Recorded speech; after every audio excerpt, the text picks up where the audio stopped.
Hey, good evening, everybody. Welcome. We're happy that everyone is here. Important point in our annual budget cycle tonight, July 14th, 2022. Oh, happy Bastille Day for those who celebrate. Just realized that. Yeah, we got some sort of statutorily required things we need to do to keep the budget process moving forward so we can get it read first and second in September for our October 1st fiscal year start. Without further ado, is there a motion to adopt our agenda? Second. Okay, motion and a second to adopt our agenda. Madam Clerk, I'll let you sort out who made that motion. I think you have 3 or 4 to choose from. All in favor of the motion say aye. Aye. All opposed? The motion passes unanimously. We do have Commissioner Duncan Walker absent, but expected to join us hopefully shortly. So our first item, Madam Clerk. Our first item is item 211352, fire assessment, preliminary rate resolution.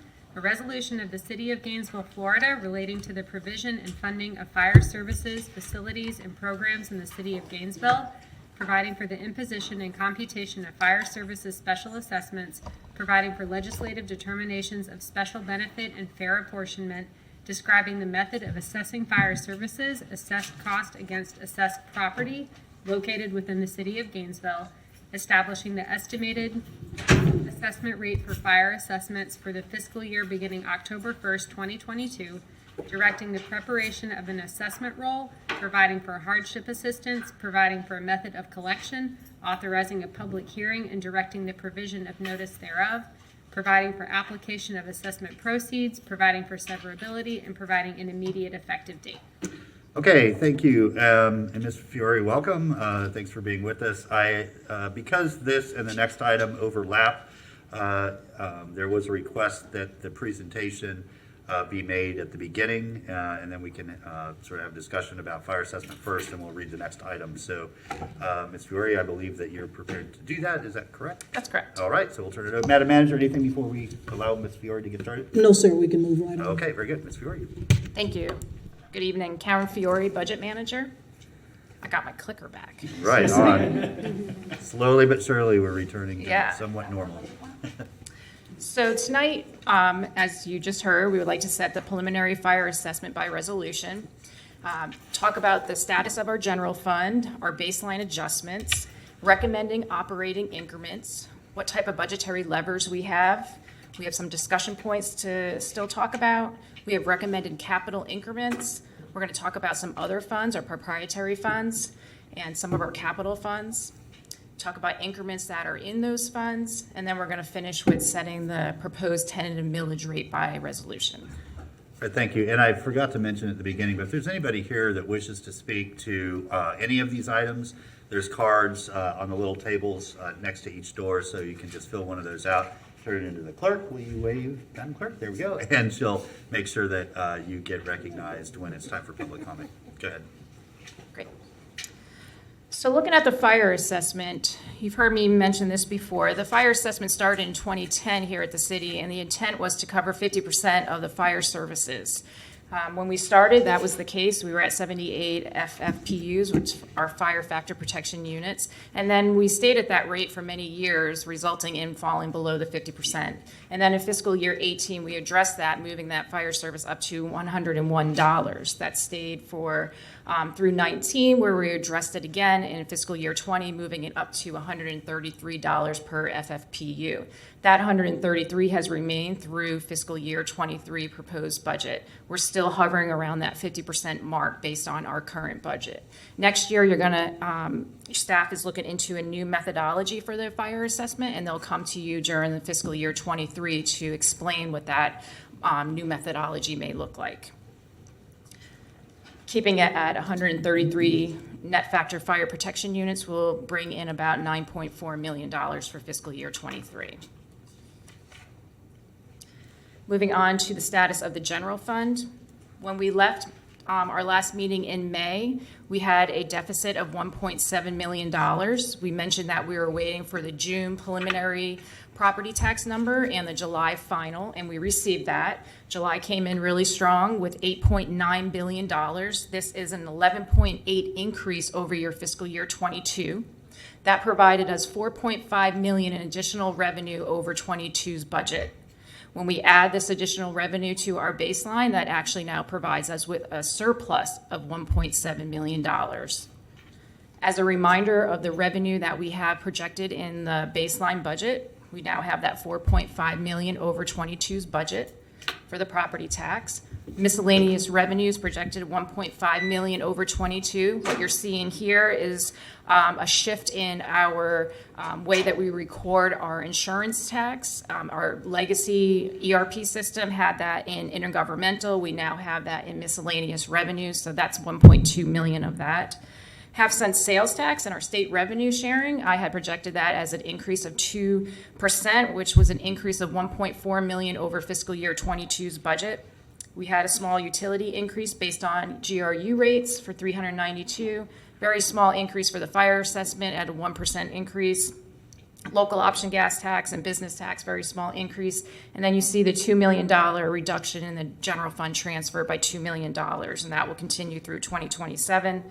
Some charges for services, we had a reduction over 22 for $336,000, and this is mostly due to the true-up of your indirect costing allocation.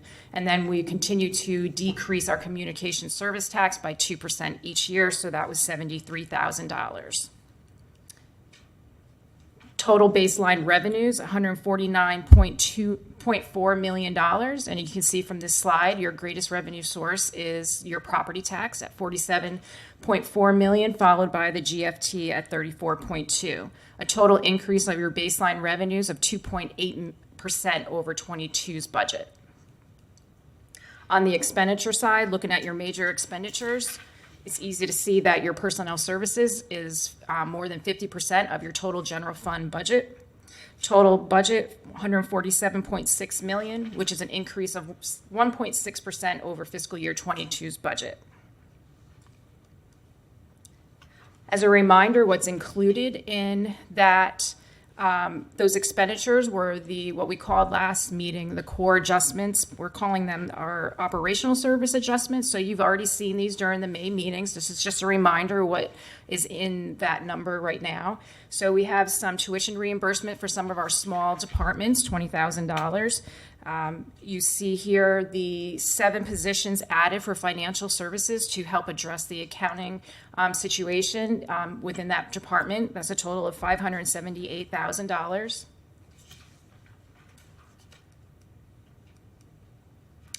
Some additional items here, $53,000 for the fire department for the healthcare service agreement. So this was originally funded through ARPA dollars. Those cannot be recurring, but the department wants to continue this.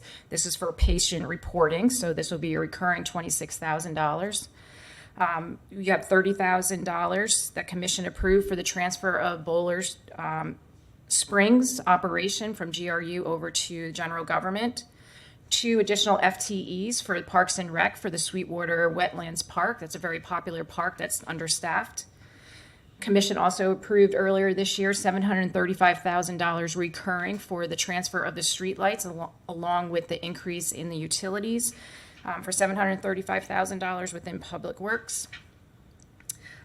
We have a placeholder of $110,000 for the Workday additional implementation costs. You'll see this is addressed later on in some additional slides.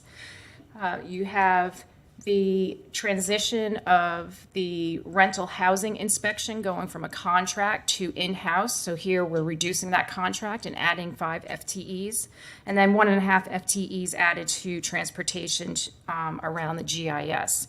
So this is a total increase of $1.3 million that's already added into those operational budgets and 15.5 additional FTEs. Looking at recurring,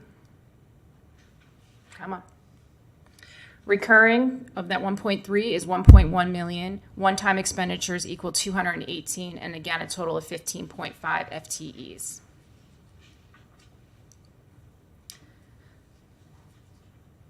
That brought that surplus with the property tax and all those items that I just reviewed already in the operational expenditures, again, to $1.7 million surplus.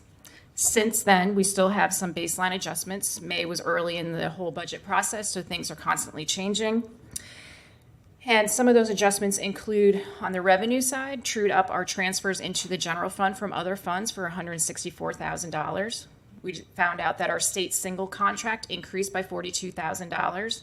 And then the state revenue sharing projections came in a lot stronger than I had projected. So for your sales tax and motor fuel, it came in $964,000 more than I had in the proposed budget. $760,000 more for the local option gas tax. And then actually the half-cent sales tax, the state projection was $459,000 less than what we had in the projection. So this was an additional total of $1.4 million added to the baseline. On the expenditure side, we had $1.2 million additional personnel expense costs associated with your fire and your police department. And this is to address incentive step increases in COLA that's outlined in their bargaining agreements. The commission has approved a $500,000 one-time cadet pilot program, so that is now in your expenditures. And then we had some operating and salary adjustments for $177,000, total expenditure adjustments of $1.9 million. When you add this revenue and expenditure adjustments to your baseline, that brings your surplus from $1.7 million down to $1.3 million. So that's the baseline adjustments, but we still have recommended increments. The recommended increments in front of you total $5.5 million. These increments include $26,000 recurring for the city auditor for computer software. City manager would like to add a climate change coordinator position. You see here where we are reducing two of the financial service positions that you saw earlier in the operational adjustments. The idea here is that adding 7 FTEs, new FTEs to that department would be very hard to fill for fiscal year 23, as well as you have new leadership in that department, so this will give them time to get to know what that department needs, but you may happen to see these come forth maybe for your fiscal year 24 budget.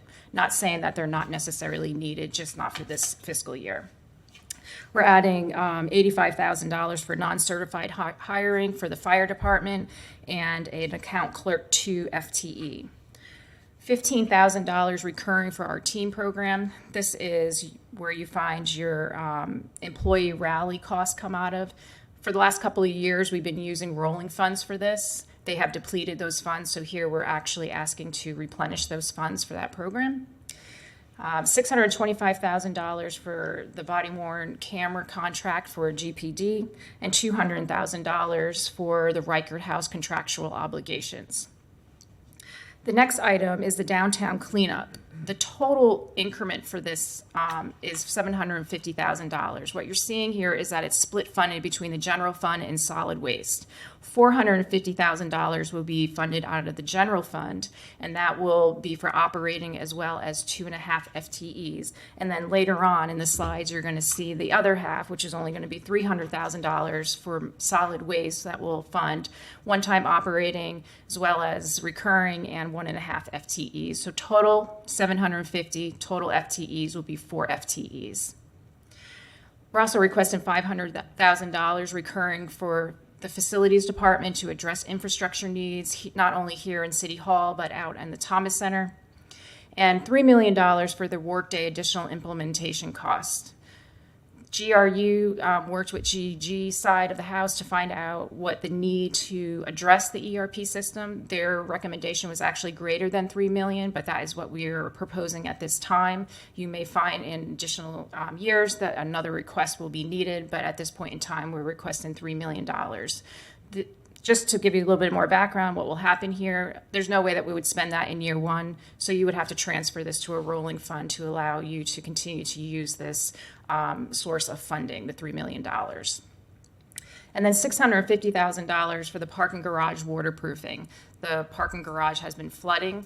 We started this project in fiscal year 22. This will need to be addressed in 23, and you'll probably see this request come to you again in fiscal year 24. Again, total $5.5 million. for a total of 1.5 new additional FTEs. By adding these recommended increments to your baseline, you now have a deficit of $4.2 million. So how are we going to be able to make the general fund balance? So what are your budgetary levers? You have the use of ARPA revenue loss replacement. We can simply not fund any of the recommended increments. We can look at using the fuel hedging fund. We're not recommending the use of this fund at this time because we're still working on the policy and how that fund should be used. We could reduce baseline operational service increases that we've already added in the baseline. We can request decrements from our departments. We could maybe use fund balance from the general fund. Tax increases is another example. We're recommending the use of ARPA revenue loss replacement. I know that you talked about this earlier today. So the Commission approved $10 million for the use of the one-time revenue loss replacement of ARPA dollars. You've already allocated $2.2 million for Eastside Urgent Care, $1.2 for Vision Zero.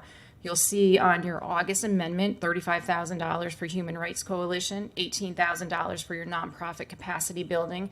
And then here we're requesting the use of $4 million for general government set aside, which will leave $2.4 million in this revenue loss, which I believe you've already identified what you plan to use that for. If we're able to use the $4 million, that would provide funding for $166,000 of the one-time operational expenditures, the $500,000 for the one-time pilot program for the cadet program, $650,000 for your garage waterproofing, and then it will address 2.7 of the $3 million for the workday assistance. On the expenditure side, we still have some budget adjustments.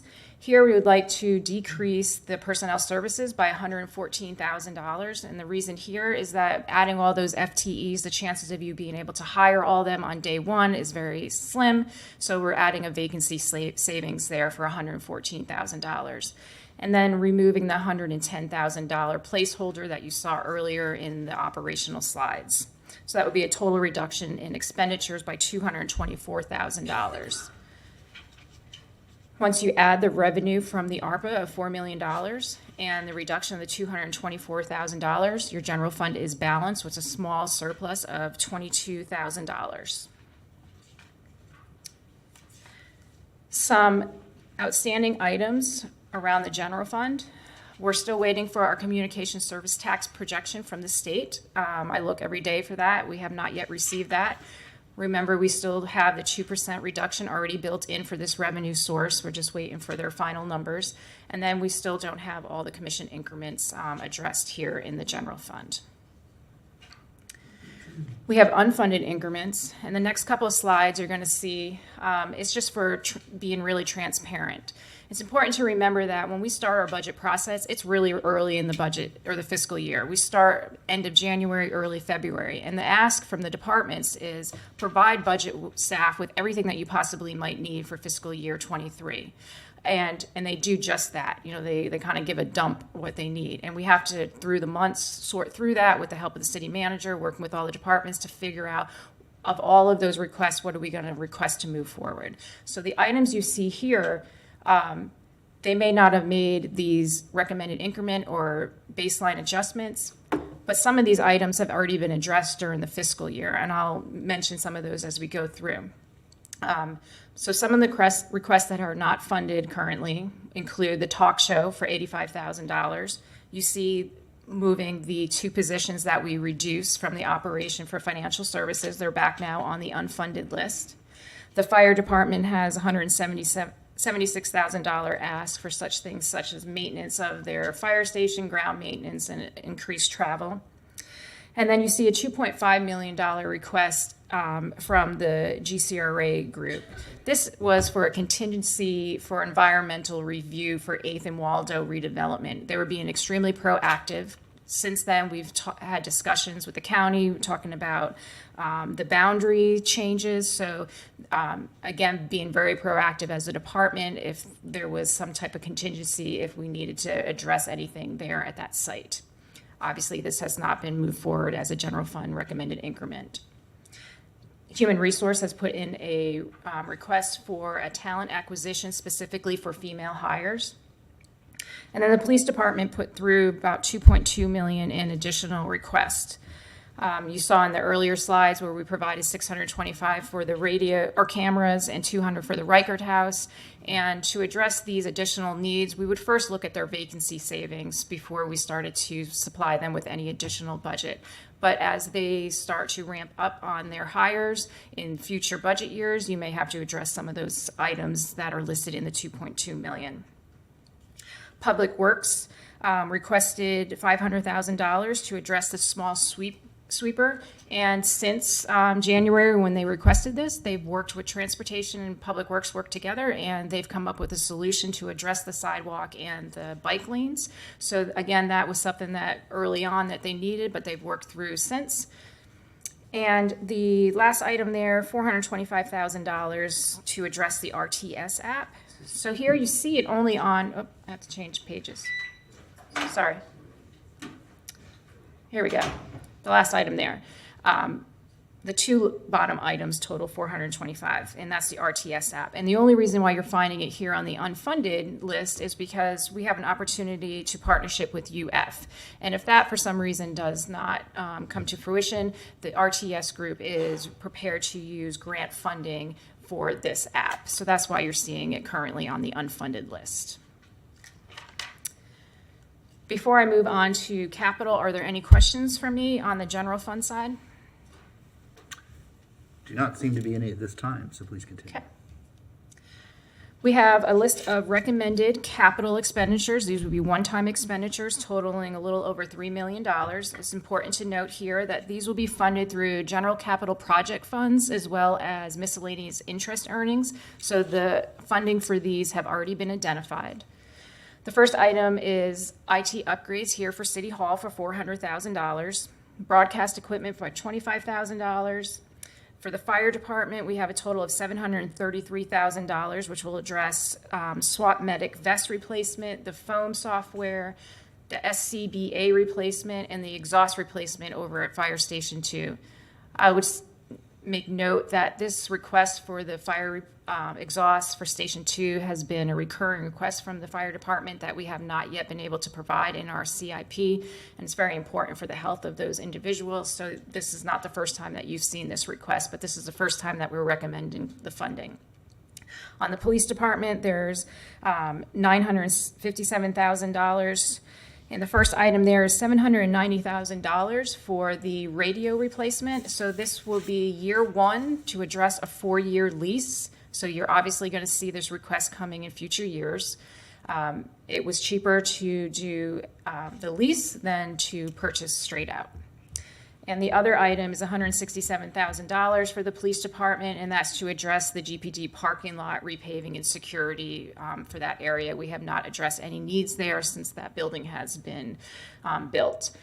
On the public works side, they requested a shelter for materials storage yard for $212,000, and then the repair for the drug task force building. This is $653,000. So this will address the interior as well as the HVAC. The HVAC is a major issue at this building. Facilities and public works work together to determine that it was cheaper for the city to actually continue to use this facility because we own this facility. Currently, we have to lease. We pay a lease because we can't be in this because of the disrepair. But it was determined it would be cheaper for us to repair this and move back into it than to continue to lease or to buy. Under transportation, we have $100,000 to address parking lot restriping, garage surveillance system enhancements, and garage lighting. We do have a few unfunded capital requests. 1.8 million is revolved around the Fire Station 9. So the request was to do an expansion and hardening of that station. They requested a reserve equipment for that station and then an actual fire station or fire engine. And then police requested the build out at the RTS building C for some additional office space for the traffic unit. So that was a request of 2.1 million that we are not recommended to be funded at this time. Next will be discussed in proprietary funds. So we have two types of proprietary funds. You have your enterprise funds. So those are the funds where we charge the outside consumer a fee for the services. And those funds include your stormwater, your solid waste, your building fund, and your RTS fund. And then you have internal service funds. And that's where you charge the internal user, your departments. And an example of that would be your fleet fund. Looking at our first fund, the Stormwater Management Utility Fund. So here the fund is designed to protect our water quality here at the city. And we do that by maintaining the basin, the ditches, we do our street sweeping and our mosquito control. It's funded through customer charges based on equivalent residential units, and this is billed monthly on the GRU bill. We have this fee in our fee schedule, our Appendix A. Those fees are increased by 5% every other year. The fee was increased in fiscal year 22. 23's fee will remain at $10.40 per equivalent residential unit. Looking at your revenues, if you see an orange bar on the top there, that indicates the years that we were required to use fund balance due to your revenues falling short of your expenditures. In fiscal year 18, I will mention that that was a year where we had a lot of capital that year, so that's why you see the large use of fund balance. The slides that I'm going to be going through, please note that fiscal year 21, you're only seeing the adopted, you're not seeing actuals because we're in the middle of our audit, so we're not providing any actuals, but I will state that looking in the system, your revenues were very strong for 21 in each of these funds, but you're only going to see the adopted for 21. 23's recommended budget will be a little over $9 million. And I don't know why my totals got cut off there. They shouldn't be. Sorry about that. On the expenditure side, the top bar, again, fiscal year 18, that top portion, you can see where it was heavy use of capital for that year. And again, fiscal year 23's budget is a little over $9 million. Here's a fund where you saw a slight drop in actuals due to COVID activity on the expenditure side. That's what you're seeing there in the drop for fiscal year 20's actuals. The next fund is our solid waste. So here, this fund is to provide the cost for the third-party contract for the waste hauling and the recycling collection. This is funded through customer charges per cart, and this is also billed on the GRU bill monthly. Within this fund, annually, we transfer $1.4 million from this fund over to the roadway resurfacing fund, and that is to address any damages caused by the waste hauling trucks. This is also included on our fee schedule, and it's updated 5% every other year. That was done in fiscal year 22.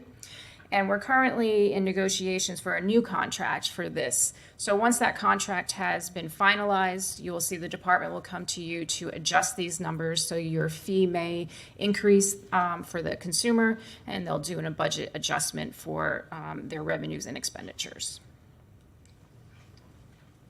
Same concept, if you see the orange on top there, that's the years that we had to use fund balance.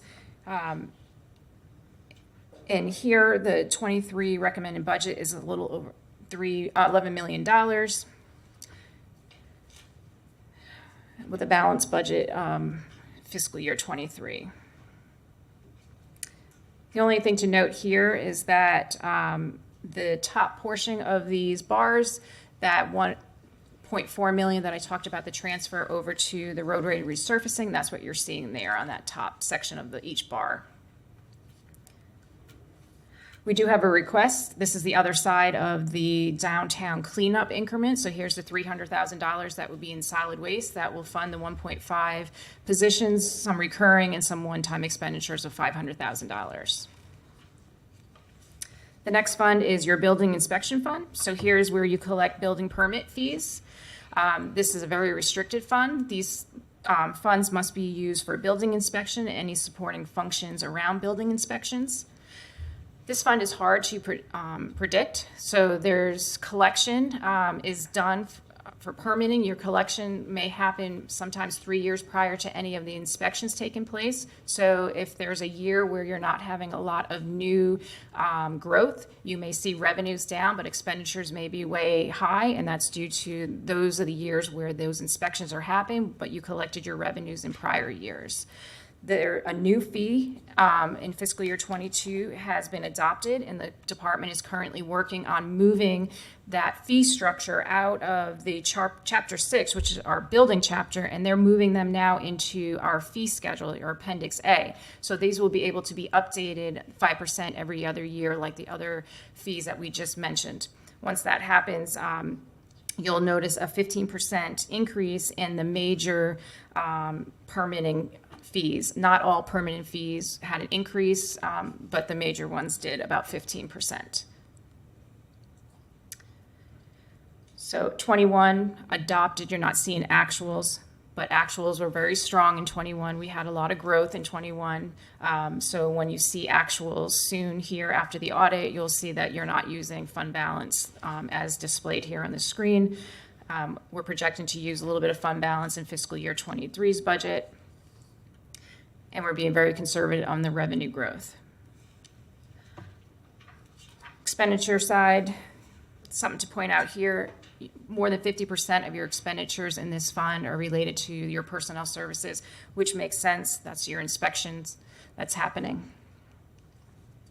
We do have a request of an increment in this fund for a dedicated staff specialist, so 1 FTE for a total of $61,000. Our RTS fund, the Regional Transit Fund, here your revenue sources come from the University of Florida agreement. You have FTA and FDOT grants, your local option gas tax, your Alachua County and Santa Fe contract, as well as your fare passes and your advertisement. And you do have general fund support here for RTS.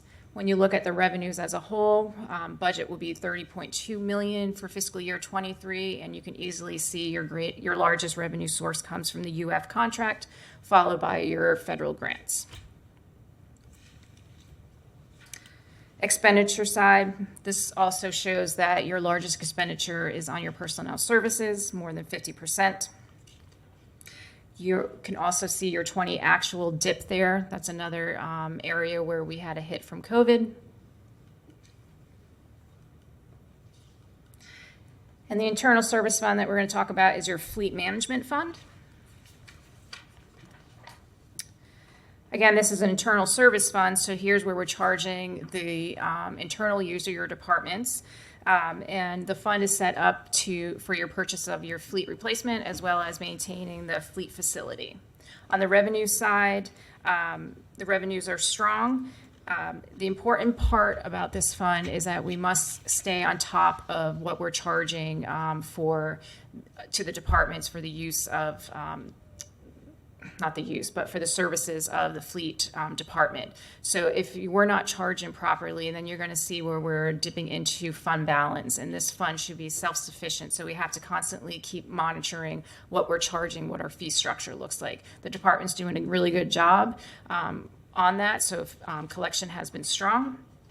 23 budget is $12.8 million, and I will note that due to the issue with our supply, not only with fleet, but just in almost all of our issues with supply that's going on in the economy, the department is actually having to try to purchase the fiscal year 23 fleet, and they're going to do that in 23. We will not take ownership of that in 22, but they have to look forward, or else we're not going to be able to get those fleet in the system by 23. The chances are even slim that we'll even have them in time for fiscal year 23, but they're being really proactive trying to make that happen.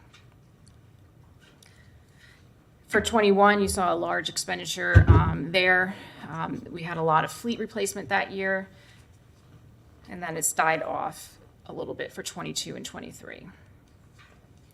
Some other funds that we want to look at include your wild spaces, public places. So this is a 9-year half-cent sales tax, started in 2017, will go through 2025. It's a very restricted fund. They can only be used for recreational capital projects. Revenue's been strong. You can see in fiscal year 17, that was not a full year. That was the year we started, and revenue was going really good. And then fiscal year 20 hit, and we had COVID. And this is a sales tax. Sales tax was one of our revenue streams that we saw the most impact during COVID. So you saw a drop there. And then 21, you're only seeing adopted, but we were extremely conservative with our adopted number for 21. But I can tell you that collection was very strong for 21 and exceeded expenditures as well in this fund. 23, we're recommending the use of $973,000 of fund balance to continue the projects in this fund. When you look at the expenditures, again, we started in fiscal year 17, so your expenditures were small. We ramped up quickly all the way through 2020, and then 2021 only seeing adopted, and that year we did not adopt all of the programs and projects. We adopted those in our amendments throughout the year, so you're not seeing an adopted budget there. We stopped doing that in fiscal year 22 just for that reason. It looks very silly, not showing an adopted amount. So in fiscal year 22, we came to you with an adopted list of projects, and you're seeing the same thing for fiscal year 23 for a total of $9 million. Those projects include $700,000 for Bullard Springs, $2.4 million for the Cultural Center Festival Arts Park, $1.2 million for park and field lighting improvements. Some other items, $350,000 for the Tom Petty softball. I won't read all of these. The Forest Park improvement for $500,000. You have $500,000 for the trail from Southeast Williston Road to Depot Park. And then there's a contingency of $865,000, again, to address the supply cost increase that we're just not able to predict at this time. So a total of $7.6 million in projects for fiscal year 23. The Gainesville Community Reinvestment Area Fund, this was established after the city and the county agreed to eliminate the boundaries. This will go through 2029. Each year, the county reduces its contribution by $100,000. So your two color codes here, the bottom is the county contribution, the darker blue is the city contribution. You see the $100,000 decrease, the orange being the use of fund balance. On the expenditure side here, you see 20's actuals, very low on actuals. 21 actuals were also very low on the expenditures. Here's an area where the manager is working to make sure that these programs and projects are moving forward, and you're well aware of that. 23's budget includes $7.5 million in expenditures. Some of the projects and programs identified include a lot of corridor improvements, as well as Heartwood additional funding of $262,000, $350,000 for the G-Tech management improvements. You have $1.1 million for the East Side Food Mobility Hub, $800,000 for economic development of 8th and Waldo, $500,000 for the Historic Heritage Trail, and you have $300,000 for model block and alternative housing strategies for a total of $5.5 million. Looking at the total general government positions. So this slide shows you your adopted all funds general government positions for fiscal year 22. You can see you had 1,580 positions. During the year, in fiscal year 22, we've had some changes. Charters have added positions, commission have added positions for a total of 10.5 positions. We're recommending an additional 21 positions for fiscal year 23, which will bring total positions up to 1,611 and a half positions. This slide shows you the names of the positions, which department they're in. I won't read all these. For a total of 21 additional positions. And then the last couple slides addresses the millage rate. As I mentioned, our taxable property value came in at $8.9 million. The rollback rate to generate the same amount of revenue as last year, the rollback rate would be 5.0351 mils. We're recommended to keeping the millage rate at 5.5 mils, and this will generate revenue of $47.9 million, and that's at a 96% collection rate. And before you read the resolutions and before we have any more discussion, just a reminder that we have 3 more meetings, August 10th, to do a recap of the general government if needed, and then your first and second reading in September. Okay, Thank thank you very much, Ms. Fiore. Appreciate the thoroughness. Go to Commissioner Santos. Hey, Santos. Thank you, Mayor, and thank you very much for your presentation. And, Thanks. and all the city staff and manager, I know it's a lot of work putting together budgets, so thank you very much. Put forward some proposed budget changes that I'd like to review with the commission for us to consider. I think it's well on today, but at least have them for consideration. Broken down into revenues, decrements, increments, and then a transfer between the utility and general fund. The first one is Ironwood Golf Course. We currently have one fee for all users. Yet about 24% of the users there are non-city residents, and it's not a self-sustaining portion of the government. It's in the general fund, and it receives money from there. So we are subsidizing non-city residents who use that. Many other programs that we have in the city have both a city resident and a non-city resident price, and I believe we should do that there. Another revenue, I believe, on the fire assessment fee, I believe we should increase that by $5. We've had it flat for 3 years with inflationary pressures. I think we should increase it $5. The fire assessment subsidy that we currently give back to organizations. Going through the list, some of these organizations have viewpoints that I don't think align with the city's values. Some of them are anti-LGBTQ take positions, and I don't feel comfortable us funding that, and in essence giving them money from our city tax dollars, or city taxpayers. That would reduce expenses about $240,000. It was discussed during the presentation that the city manager is recommending an internal city crew to clean up downtown. We also have a contracted crew. I don't think we need the contracted crew if we're having a city internal one. I haven't really been that happy with the contractor's cleanup quality, and I just don't think we need to spend that much money on downtown cleanup. That would save around $200,000. The drug task force building, I think we should delay. I think we need to have a discussion about the drug task force after the sheriff department pulled out before we expend significant capital dollars. Kind of where is it? What's going on? Going down into increments, Vision Zero, we have not put aside reoccurring funds to address Vision Zero. This is a long-term commitment, and it needs reoccurring funds. It's not a one-time thing, and that's how we've treated it. I think we need to set aside money for this. We talked earlier today about sidewalks. I think Commissioner Chestnut and Duncan Walker brought it up as issues that I think we invest $100,000 in kind of the repair or new and connected sidewalks. And you walk around our city and it shows. And I think we talk about wanting to be a walkable city that's accessible for all residents, especially for the ones who are limited mobility. We need to create that in our community and invest in walkable infrastructure on a reoccurring basis. These aren't things that go away. The painted crosswalks, that's been a success with the rainbow ones, and I think adding more of those throughout our city, not just in the downtown, but creates a vibrant place. And also, the ones we have need to be refreshed too. They take a beating. Secondly, the new transit bus shelters. We have a lot of bus stops that are very busy, don't have shelters, and I think we need to start setting aside money for bus shelters. They are expensive. I think they can run $15,000 to $20,000, maybe $10,000 on a cheap one for bus shelters, but we have harsh Florida weather, and we talk about transit being a top priority. We need to invest in general fund dollars, which we really don't invest general fund dollars into our transit agency.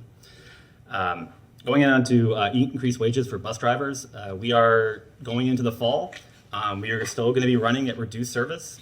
We have been running at reduced service for quite a while now because we don't have enough drivers. I believe we're down 51 drivers, and there's 211 or 217 drivers. So about 25% of our drivers, we don't have that, and that's why our bus system is hurting. And with high gas prices and rising inflation, we need to offer high quality transit options to our residents. And if we're not running service on regular intervals, and not being able to provide the services they need, we're failing our residents, I believe. This is, I don't have a price on here because I think there's not an exact price on it, but it's not cheap. There is a simple price to it, but if we talk about transit a lot, we need to actually invest in it. Secondly, or not secondly, like fifthly or something like that, street lights. We have poor lighting across our city. You look at the surveys from the neighborhood surveys that we have sent out in prior years, and street lights have been a serious concern. You talk to our police department, and one of their concerns is the dark areas in our city, and I think we should invest in more streetlights in areas of high need. Both creates a safer for motorcyclists or motorists, bicyclists, and pedestrians, but also reduction in crime in areas that are lit. Swimming pool fees, I think we charge too much. If you're on minimum wage and you're taking your family to the pool, it's a significant amount of your weekly cost. I think with our raising costs for inflation and other things like that, we need to be able to provide places for people to go, and I think we should lower those costs. Lastly, is a transfer that actually doesn't have an increase or decrease on either side. Currently, there's an agreement between the City of Gainesville and Alachua County where the city pays for the streetlights in the unincorporated area inside the urbanized area.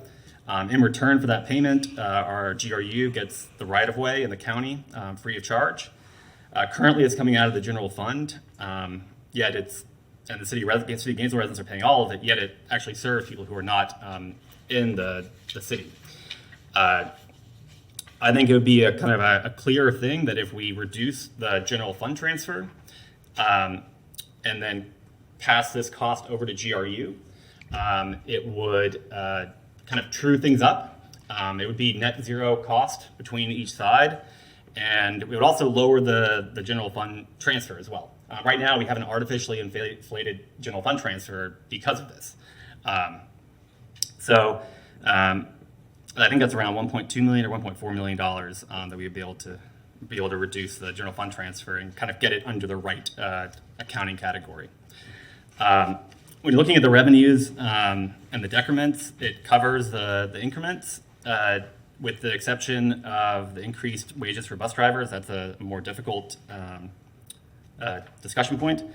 I do want to, on the transfers, if Mr. Cunningham, I think you talked to to our rating agencies as well, and kind of their opinions on kind of what this would mean and lowering the general fund transfer and kind of getting things in a correct order.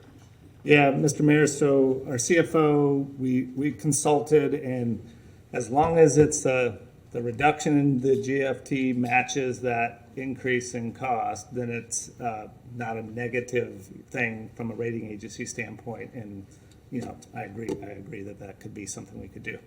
But it will be variable year to year, and so we got to always make sure that matches. The CFO also just shared the logistics of exactly how we do that, the accounting side of it. We don't know exactly how that will be done yet, but that's something we can figure out.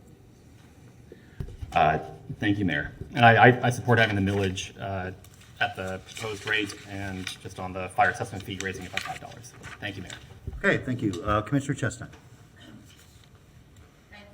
Thank you, Mr. Mayor. First of all, thank you, Commissioner Hayes Santos, for going through the budget for us and taking the time to lay this out. So I'd like to go through a couple of them, not all of them. On the Ironwood Golf Course and charging a differential there. Ironwood is a good golf course. It is not the greatest golf course. So I don't think that people are going to be inclined to pay more, to pay a difference to golf there as opposed to at another golf course. And I think that we could look at other cities, but if you are going to be looking at trying to annex people in the future, it's just not a good PR, in my opinion. It just may not be a good PR move to make. So I would say hold it at where it is. On the fire assessment, adding the $5, we have not prepared the public for that. We didn't state that we were going to ask for that, and I think that it create hard feelings because they haven't been involved in it. So we're at 133 FFPU. I would say stay there for this year, and next year we may want to look at raising that, but we would have time to then alert the public to it. We haven't alerted them at this point. On the moving down to your decrements, the fire assessment subsidy, I think this is basically, as I recall when this first started, I think it's a lot of churches that we are paying the subsidy for. I would be hard pressed to start selecting which church to fund or which church to take out of there. So safest bet may be just to not tamper with that one. On the downtown cleanup crew, I would say that I'm very happy to see this, and I'm very happy to see it expanded to 7 days. So this is the 4 FTEs, and it's covered in with the general government and solid waste. So I think it's really, we need to hold that there, correct? So we actually have, Mayor, Good, yeah. there's an internal city team that we're adding. We also have a contractor as well. So this would be removing the contractor and just having the city employees.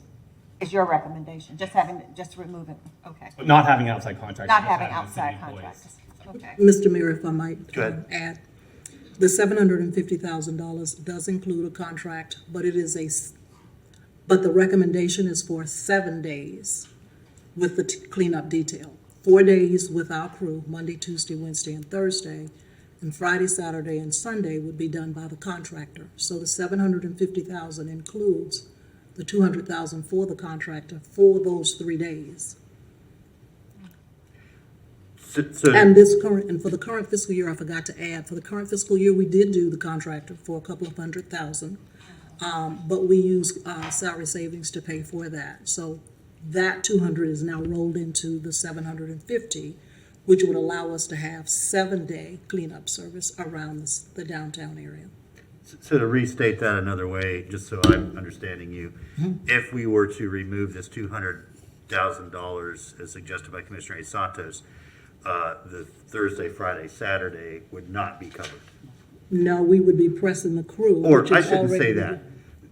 You would have to make a decision about how to use our crew between those 7 days. And the crew is already not at the level that staff is recommending for the 4 Okay. days. Okay. Go ahead, Commissioner. Okay, all right, thank you. On the drug task force building, I think this is the building that we own, the city owns? It is a building that the city owns, and it is not in good shape environmentally, and our folk we're renting, I think it's leasing $60,000, if I'm not mistaken, for that lease. We're recommending that we go ahead on and put the money into fixing the building that we own and using it versus continuing with the lease. All right, thank you. Okay, on the Vision Zero, I forgot to look there. I thought we had funds in there. We do One currently. time, oh, but you want it recurring, I got you. I got you. On the sidewalks and sidewalk connections, we allocated $200,000 today, right? No, on the new sidewalks, well, when we took the $200,000 from Jenny and put it into the general fund, we talked about infrastructure. And I think what Commissioner Duncan Walker and I were saying, use that $200,000 to take up your recommendation of putting sidewalks, and to please start sidewalks in East Gainesville, Duval neighborhood, Lincoln neighborhood. But that $200,000, instead of $250,000, I'm saying use the $200,000 that we allocated or I talked about today. On the painted crosswalks, this is something that I was going to bring up. I'm glad to see it. Because I would like to see us complete the crosswalks downtown. I would certainly like to see Black Lives Matter as a crosswalk. And now I believe when Terry Fleming brought this forward, I think it probably cost, I think Public Works, Public Works about 5,000, 10,000, 10,000. Well, I would like to suggest that we ask Public Works to see if they could find another 10,000 to fund this without trying to,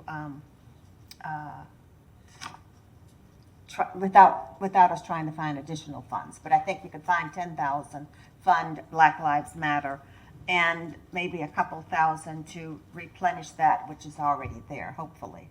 Hopefully could do that. On the new bus shelters, I don't have a thing there.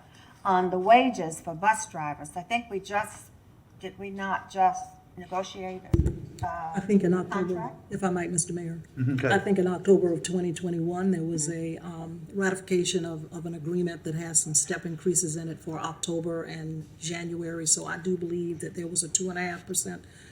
Is that correct? Okay.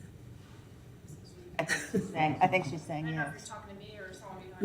No, I was looking for confirmation because it all happened prior to my arrival, but Yeah, I don't want to quote exactly what's in that, because Ms. McCready, I just want to make sure, because Commissioner Chestnut is trying to make sure that at least what is on the table is what has already been approved relative to the union contracts and what was ratified back in Correct. October of 2021. Yes, ma'am. So if you could just elaborate, please. There was increases made, October 1st is the last one that goes into effect for the increases that were agreed to. So additional, the union, as my understanding, is asking for some additional, so. I also spoke with the union representative regarding a request for an increase of $3, I believe it is, on top of what is currently being paid hourly to drivers, and it equated to about $1.3 million, in addition to what we already have here. So, if I may ask, Ms. Fiore, are you, Ms. McCready, what we transfer now where does the money come from for the bus stipends that was brought up this afternoon by Ali Blunt? He was asking about the senior citizens bus stipends and the, That is a general fund. so that's the general fund transfer. That is correct. It was a It's pilot. shared. It was a one-year pilot, so it was a one-time expenditure to cover that.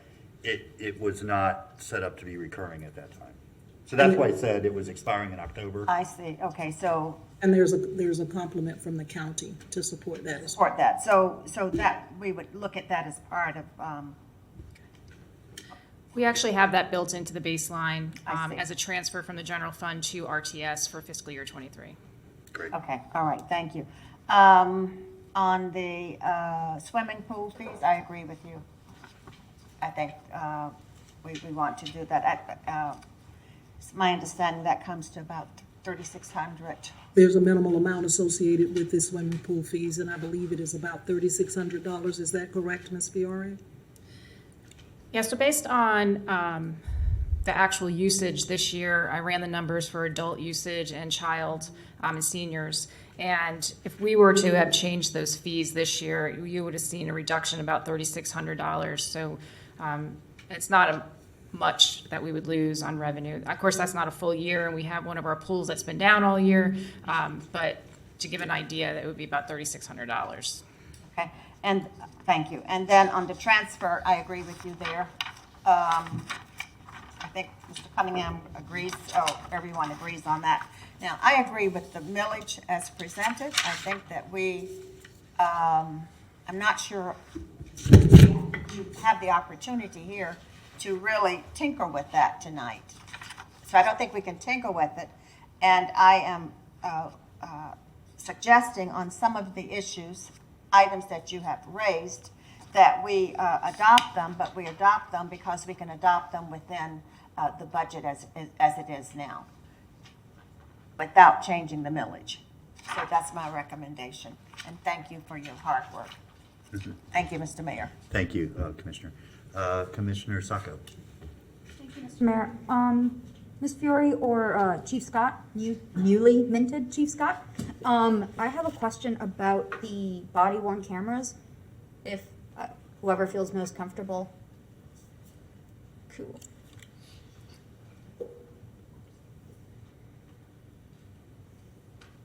I did. Yes, ma'am. So I think I was here when we voted for the cameras the first time, and I know, I think the 600 and change, that is for the storage, or is it for equipment? Is it like for the data video storage, or is it for new equipment costs? There's a contract where all of that is incorporated to one. The largest cost, quite frankly, is the storage of the So is it like material, the data. Thank you. Is it like the rental of the cameras essentially? It's not we've purchased them? It's all bundled? The cameras, their cost is nowhere near what the actual cost for the storage is. The storage is the larger component of it. So, you know, we even examined whether or not we could alter that contract, and we can't. And the contract locks us into $625,000 per year. That's the per year. Per year. And even if we didn't purchase any more cameras, we would still have to pay a significant portion of that 625 for the storage of the evidence that we have on those cameras. I do remember that being part of the discussion. Like the storage is the real cost, Yes. which is why I thought it would be storage and not so much That's equipment. correct. But I think I might have missed the per year cost. I could have sworn it was for a couple of years, but I could be misremembering. Okay, thank you, Chief. I appreciate it. welcome. I'm still going to support it. I still think our officers having cameras and us having the proper storage and retrieval of it helps in training and accountability and the safety of our community. So, wanted some clarification. It was not I'm not going to fund it, just to put you at ease. I do have, I do want us to look at how we would be using that revenue replacement, because I know the manager had wanted to be very conservative in how we kind of used that up, that 4 million, if I recall. Just not just put projects on the table and say we got it, given that there's still a lot of uncertainties in our future as a city. So I don't necessarily feel comfortable allocating all of that for just up front. If I could find it, because it's a very long presentation. It's the 4,016,000. Yeah, It's really for one time, and Ms. Fiore, you may want to go back to that slide, but it is geared towards not so much one time. like 77 pages in there. I know it's on one of them.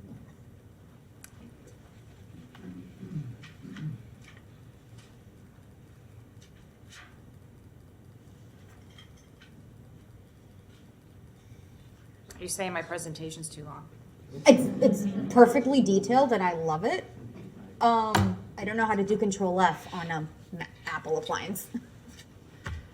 So yes, it would be to address only one-time budgeted items. So 166, that comes from the beginning slides where there was 218 of one-time expenditure. So 166 would be covered, the 500 for the cadet program. Which is a pot. Yep. And That 650 support, for. so we're good there. And the 2.7, as mentioned, that's of the 300 million. 3,300,000, yeah, jeez, what's an extra zero or two? Yeah, so 3 million. 3,300,000, same thing. Okay. And this is your proposal, so you are comfortable with it? Yes, I am. Okay. I will check. And it's because I think it is the right route at this time for the city, based on the fact that our audit is not complete, and to rely on the fund balance is not the best approach at this point. Okay. Just wanted to make sure of that one, thank you. As for Commissioner Santos' proposals, I don't disagree, thank you, Ms. Ferguson. I don't disagree with the Ironwood proposal. I'd rather have staff take a look at it, just to see what they could propose on it, knowing that this is our intent, if it is the will of the commission. So I don't want to throw out a random number. I don't golf, so I don't know what it costs anyway. And if in their expertise, 5% increase, 50% increase, whatever they might think is appropriate, I'd rather give that over to Parks to get their opinion on the matter. But I don't disagree with the sentiment. So as Madam Manager, this predates you, but I think our previous manager had talked about increasing the fire assessment. I think we had looked at it and we realized, well, this number already gets us to 50, so we kind of pulled back from that idea, but it's not a new conversation. We had the conversation last year. Would there be anything, I guess, what would be the process if we wanted to or were to increase it, and what consequences thereafter? There is an analysis that's in place, as far as I have been advised, that no, it's not, it's, what's the name of the firm? GSG? Yeah, it is GSG. Yeah. GSG is already in the process of an analysis that would present some recommendations to the commission about expanding the scope of who is assessed the fire fee, and we would roll in possibly, if the board approves it, an increase associated with commercial accounts for 24. Correct. To address your question, I think I heard you say, what if we increased it tonight? Not No? tonight, just, Okay, like, because there would be a this process year with in that. Okay. general, just, like, Okay. to do it, what would that look like, and what ramifications thereafter? Yeah, so the manager addressed that. That will be a new methodology in '24, so the department will come to you with what those numbers would look like in '23, and you can make a decision as a board if you want to continue at this, how we do it today, or the new methodology. I don't know what that difference in the number would be at this point. It's too early.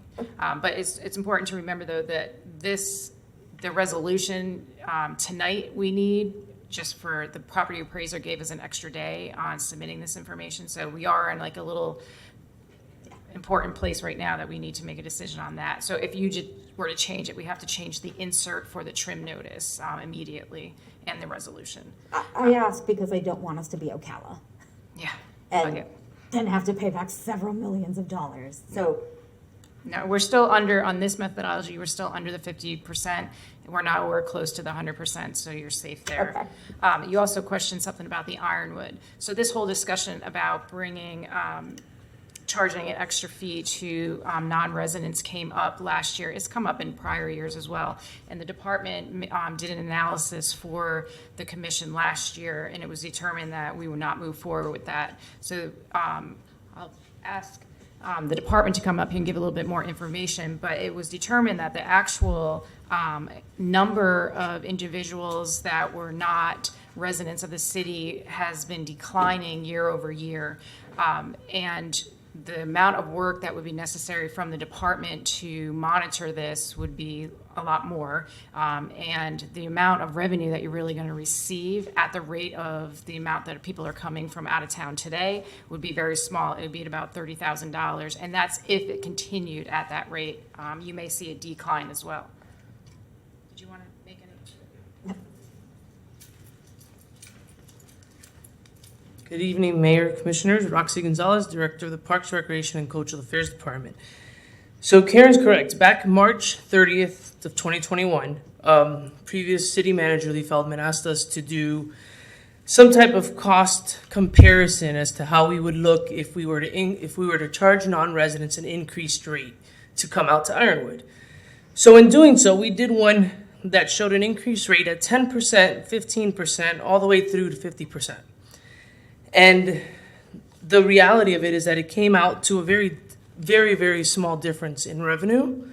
So if we were to do that, we were to, at that point, lose the non-residents that would not want to pay that and make even less revenue than we're at now. One of the big controversies with the golf course is whether we are making enough revenue to offset our cost. And every year since we've turned the golf course from the enterprise fund to our general fund is we've been increasing revenue on an annual basis. So around COVID, we increased our numbers. So our comparison, which I'm more than happy to send this report, our comparison started from 2017 to 2020. So since 2020 to now, we haven't really been able to get we haven't done our numbers to do it because it stopped coming up. But we're more than happy to do the research again, if need be, to get those numbers. But at that point, we determined it wasn't. City manager at the time said he's not interested any longer. but I think just to, highlight the most important point in your statement, the revenues from Ironwood have started to go up. It has been on an annual basis, yes. Okay, is that up to 20 or up to now? Up to now. Okay, good enough for me. Thank you. Okay, and Madam Manager, to clarify the downtown cleanup the 750 is with the contracted crew and the full-time crew, and that's how you get to 7 days a week. Okay, thank you, ma'am. And we own the drug task force building. Is it being used for anything? The department would really need to respond, I'm not sure.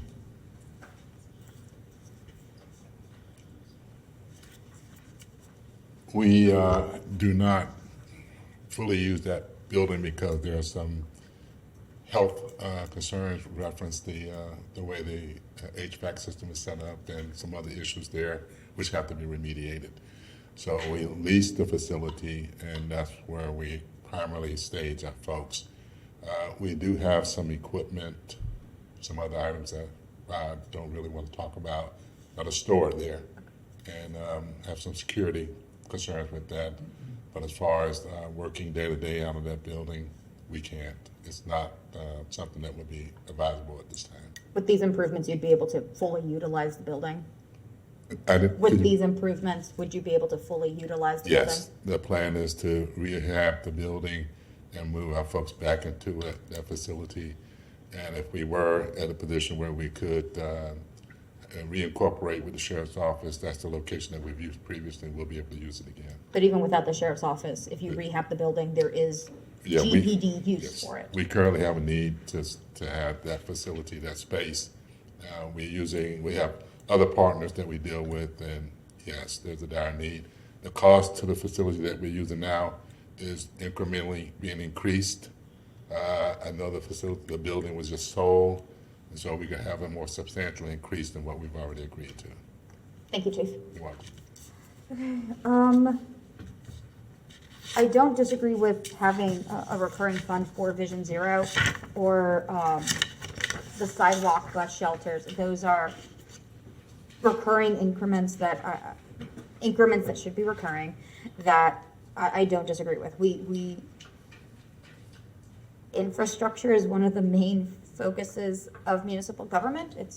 I agree, we should be working on it, and as Commissioner Santos said earlier today, the 100,000 of 5 years ago doesn't go quite as far. I think we've all learned in the past year or two how expensive one block of road or sidewalk can be. So I would like to see that, how the math magic happens. I will leave it as a request to management to figure out. I think prior years we've seen, we can give you this, but these are the things we recommend them taking out as far as management's priorities of suggestion.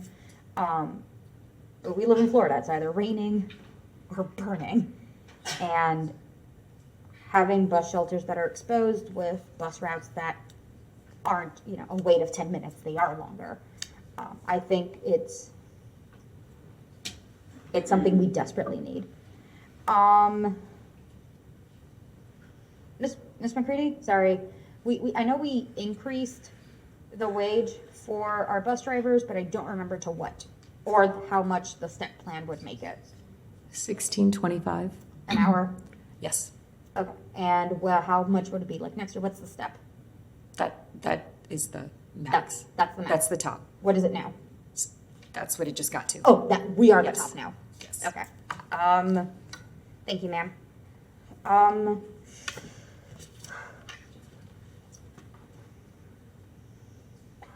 I think, and Ms. McCready can correct me on some of this I think we are doing just about everything we can to recruit bus drivers. Shy of this, I think we are paying for folks to get their CDL.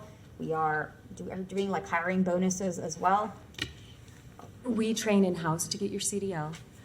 We go to every job fair. We're holding job fairs. We attend a lot of different events. We've been working really closely with Job Corps, or Career Resource, excuse me. And any place we can go. We've worked with the Housing Authority. We've worked with Santa Fe. We've worked with, pick a place. That So- said, we still have a lot of vacancies. Does that translate to any salary savings, I'm guessing? Yes. Some? Yeah. Would it be possible, floating the idea, not making a request, to do hiring or signing bonuses with those salary savings?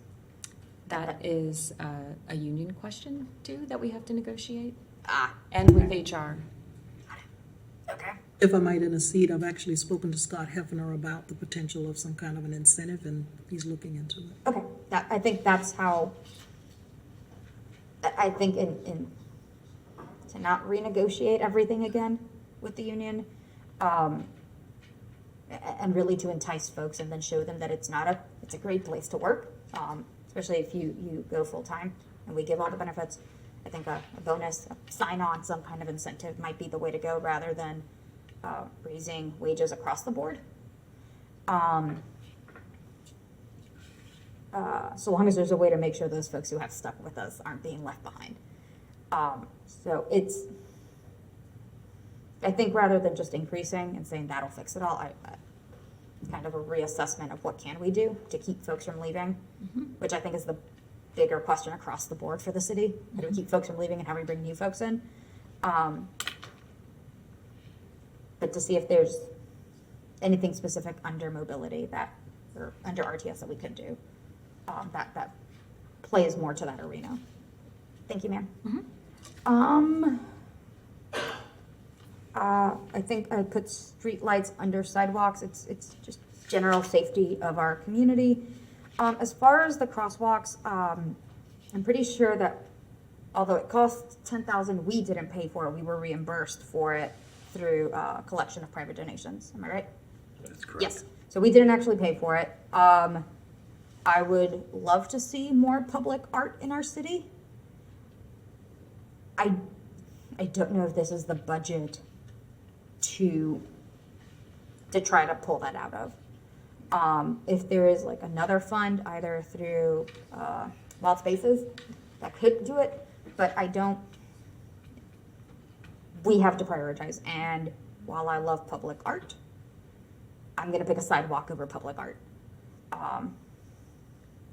That's on me. As far as the GFT and the GFT and the lighting situation outside the county, if GRU CFO and Mr. Cunningham are fine with it, I am happy to do it. It seems a little neater than moving money back and forth. So I'm not in opposition to that. It would, just as you said, like have to be checked every year in addition to the regular GFT reduction. So in that case, I'm fine. Thank you, Mr. Mayor. Sorry. Mr. Ward? Thank you, Mr. Mayor. Thank you, Madam Manager, and everyone who worked on this budget, which is lots and lots of folks, I realize. I really appreciate the effort that has gone into this year in, year out.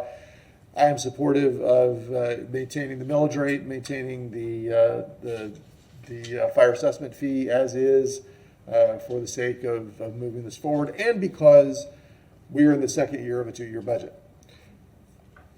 I'm not a huge fan of 2-year budgets. I would kind of prefer to see us go to 1-year budgeting, but our current system is 2-year budget and we are in the second year of it. So I don't want to make seismic changes to the budget at this point.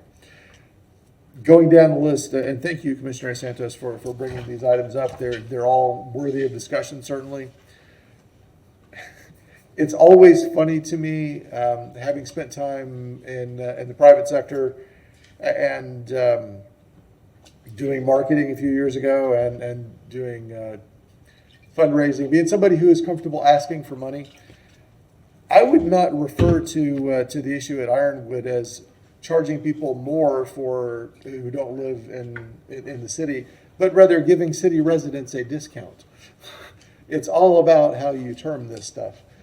Here's the fee, and if you live in the city, you get a discount. That's how that works. I'm not asking you to do that. But you don't charge more if you're from somewhere else. You do it the other way around. I think it would be really useful, probably after the first of the year, to have, I would love to participate in it if you want to do it earlier. Timing's not an issue for me, but I think it would be really useful to have a discussion about Ironwood in general and about our other paid recreation services, including the pools, so that, because we've never really had an in-depth discussion about it top to bottom.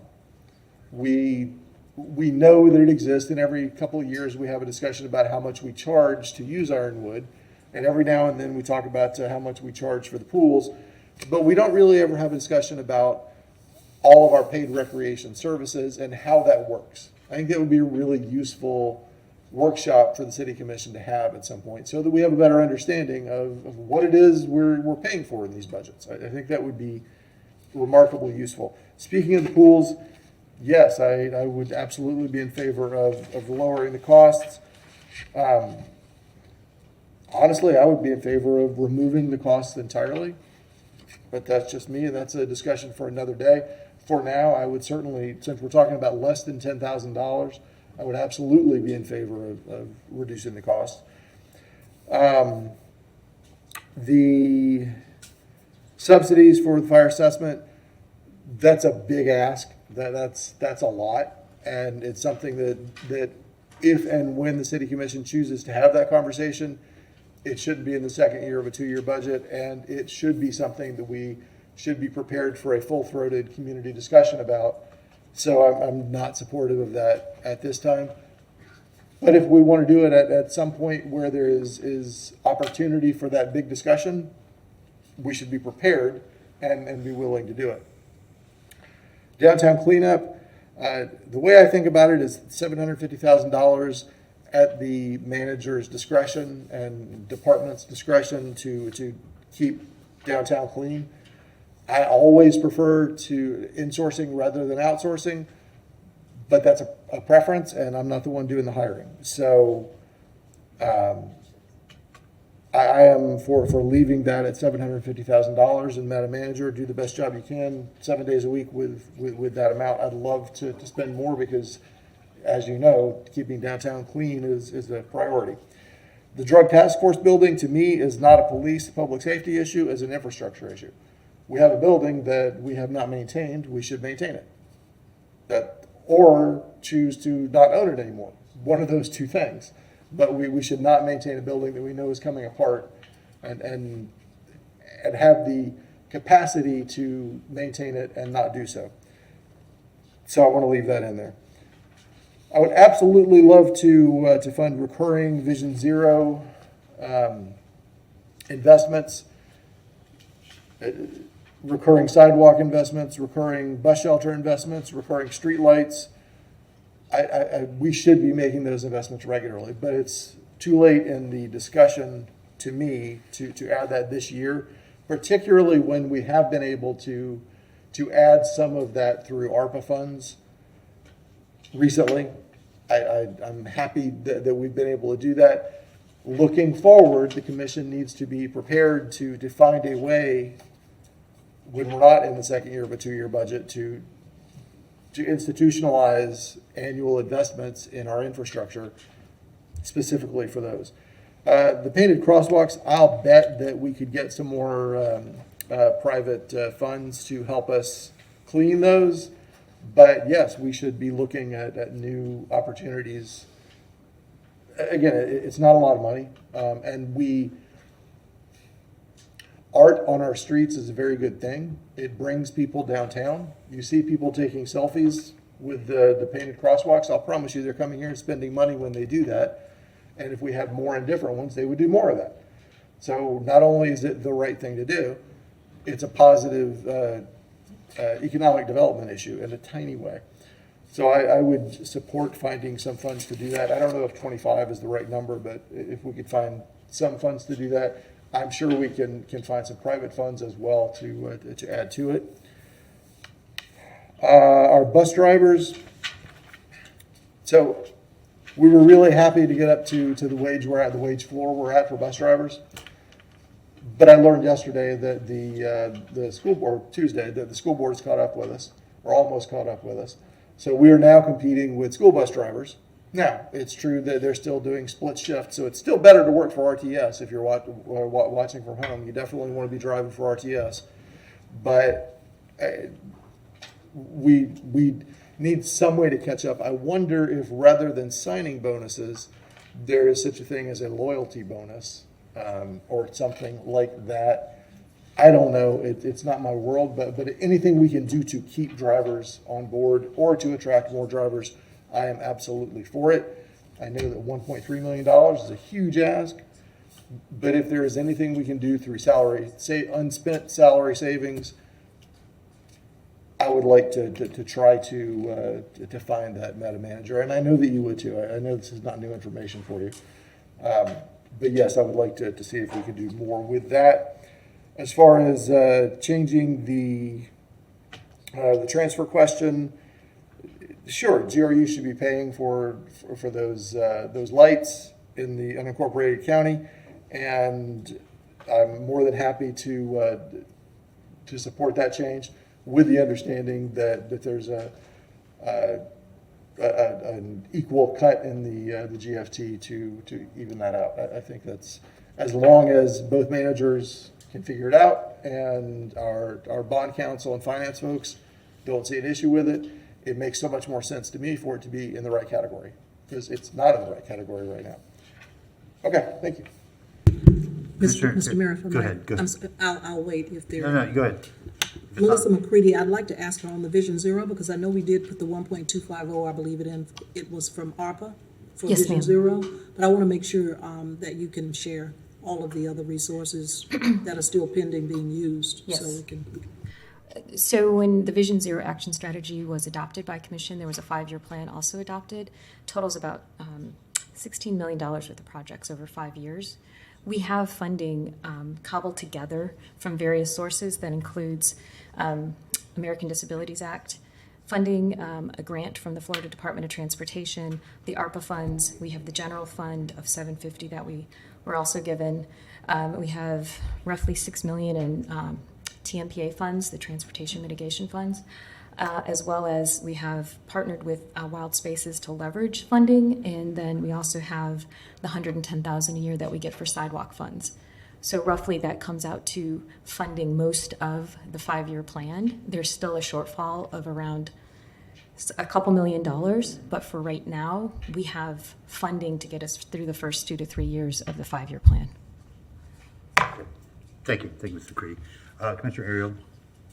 Thank you, Mr. Mayor. As always, my most favorite meeting of the year, setting the assessment and the millage rate. It is a culmination of a lot of hard work from a lot of folks, and the commission gets sort of our first rubber meets the road moment for the budget. I will sort of stick with my general philosophy of public budgets, which is that you stagger any millage increases and any assessment increases. We increased last year, so I will not like to see us increase the millage this year. I would hold the same for the fire assessment fee. However, if the commission is of the mind to increase the fire assessment fee by $5 as recommended by my colleague, I would just like to ask that a portion of that funding specifically go towards the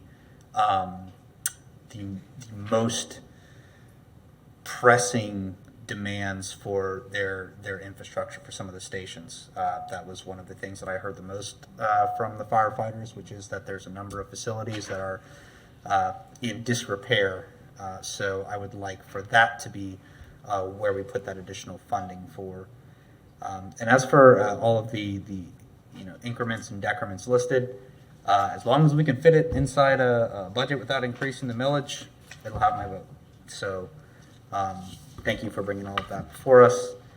I would like to also, I just spoke with the general manager, I would like to point out that if we do go through with the transfer of the street lights for ledger purposes, I suppose, that would also mean that it's going to be about $800,000 in reduction to the general fund transfer annually, which I think can be a good thing. It's just that would be an annual reduction on top of the $2 million that is already being reduced by resolution.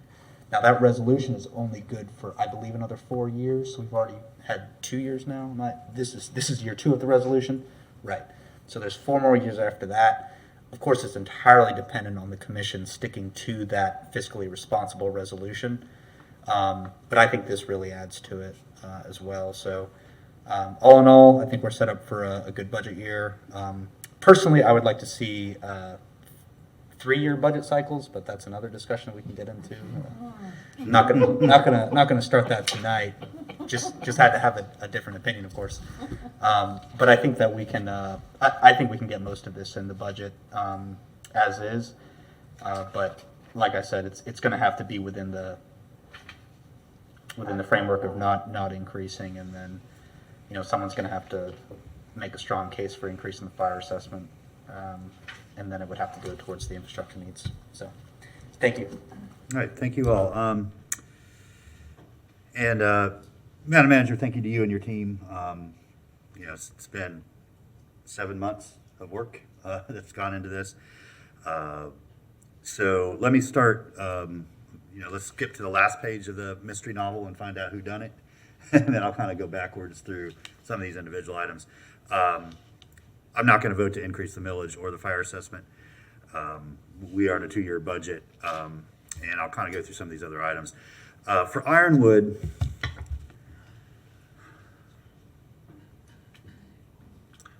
I've dealt with Ironwood since I was a pup on this commission. I mean, I don't want this to be about me, but I remember fighting really hard to save Ironwood back in 2008.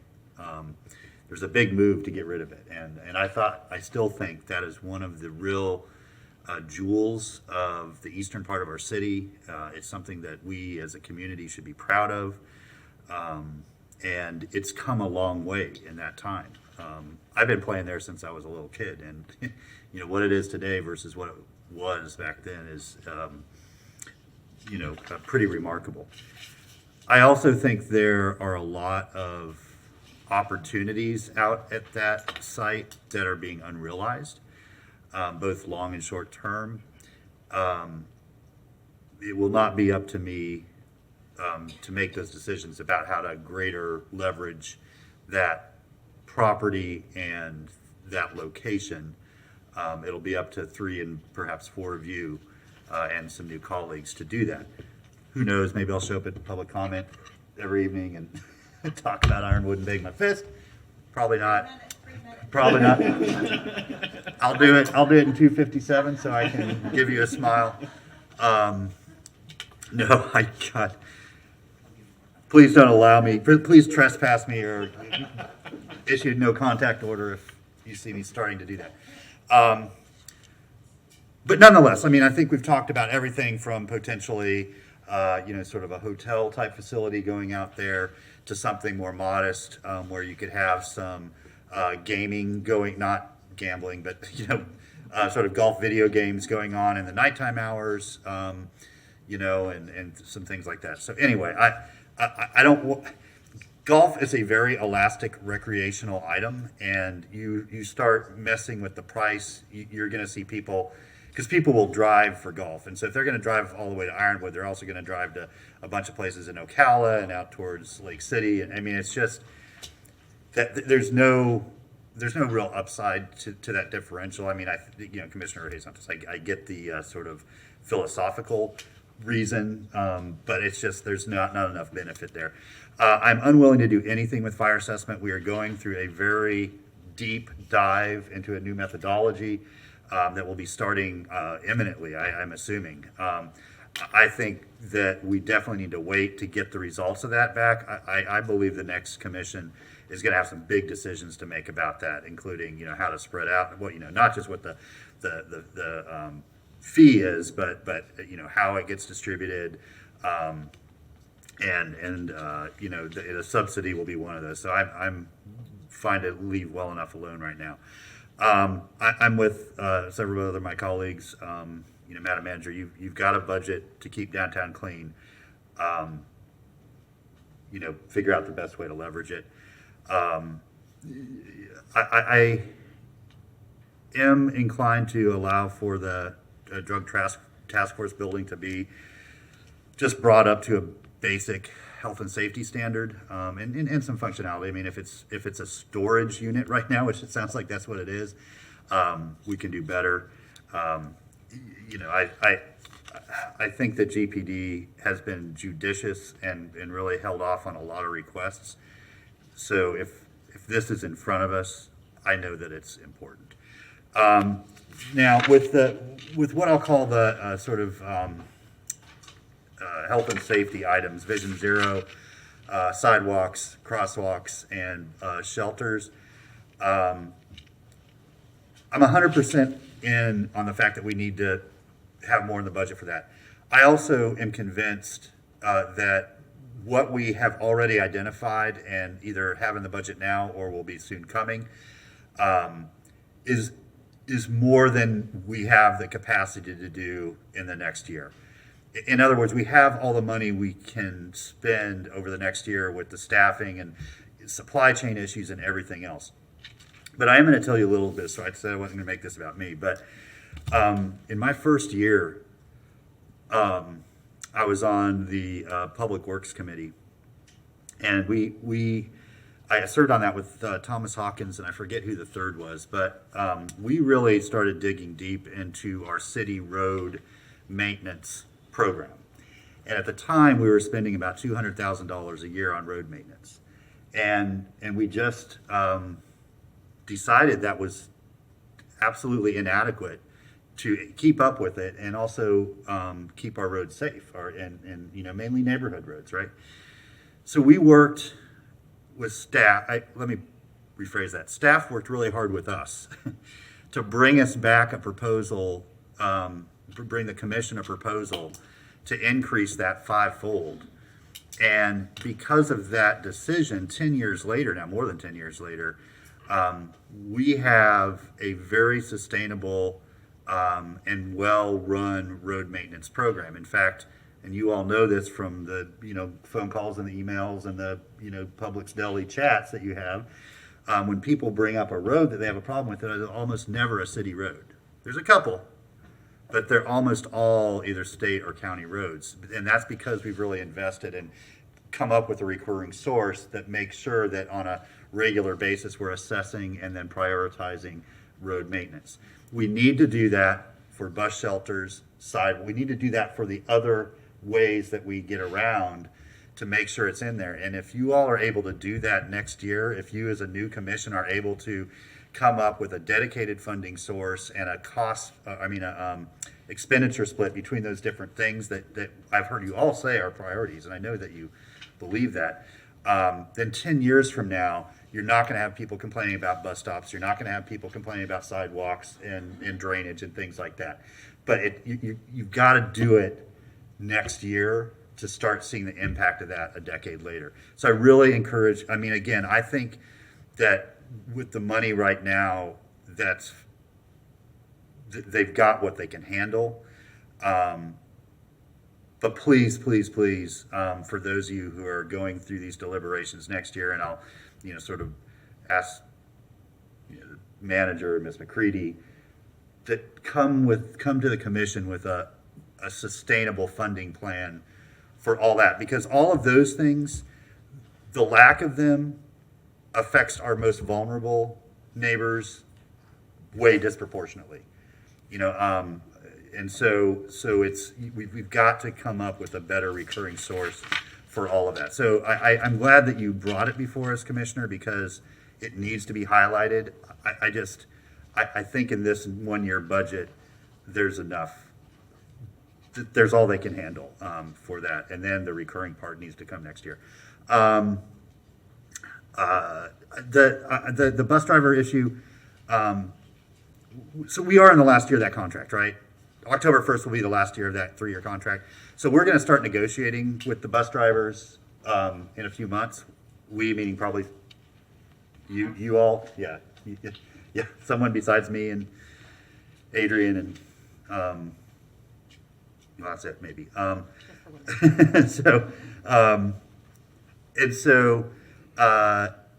think a heads up to them that there's an interest from the commission in making sure that we're able to recruit the talent that we need to run our bus system and be able to work that into the next budget. I do think, Madam Manager, it sounds like you're already out ahead of this. There will be, because we can't hire all the drivers we need, there will be fund balance from vacancies that you will be able to use in other creative ways. And so I think the money, again, is already in the budget to do that. And then coming up with something more sustainable in the long term to make sure that we have the staffing levels and the quality drivers we need in that next negotiation, in that next 3-year contract. Mr. Mayor, Go ahead. when you say the money would already be included, yes, there are salary savings relative to the amount of vacancies there. The inference from that is, I just want to make sure I'm understanding what you're saying. What I'm saying is that if let's say we budget $15 million for RTS driver salaries, and because of vacancies, we only end up paying $10 million in salaries, you've got $5 million that was budgeted that will go unspent. And so that there is money every month you don't spend your total allocation. Sure, There's money there you can use. The attrition, I just wanted to, Yes. I'm giving eye contact with Ms. McCready because I wanted to make sure that. But that's your decision. I mean, you can bring something back to the commission, but what I'm saying is there's no way we spend 100%, I would agree. right? I And would agree so with that. whether it's a bonus system or longevity, incentive or raising the floor, there's the money is there. The money will be there in this next budget to do that. And so it's up to y'all to kind of figure out what the right lever is to get to the staffing level we need. Fine with swimming pools. Street lights, I'm kind of in the same position, Commissioner, I'm with you on that. But we've got this big street light, or really not just street light, but lighting study coming back. That will then inform what we need to budget to implement the study. And so this seems premature. I do think right now what we should be focusing on is making what we have actually work at its full potential. So the tree trimming, the replacing, outages, that kind of stuff. And then once that, comprehensive, study, it was it was an interesting debate on my walk with the Grove Street neighborhood the other night. A lot of them wanted better lighting, especially on the rail trail at night. And then others wanted a lot less lighting because you couldn't see the stars well enough at night. So I'm not going to get into should we light more or less, but I think most people do want. But again, that's I think that's something that we'll have a better handle on once we get that study back.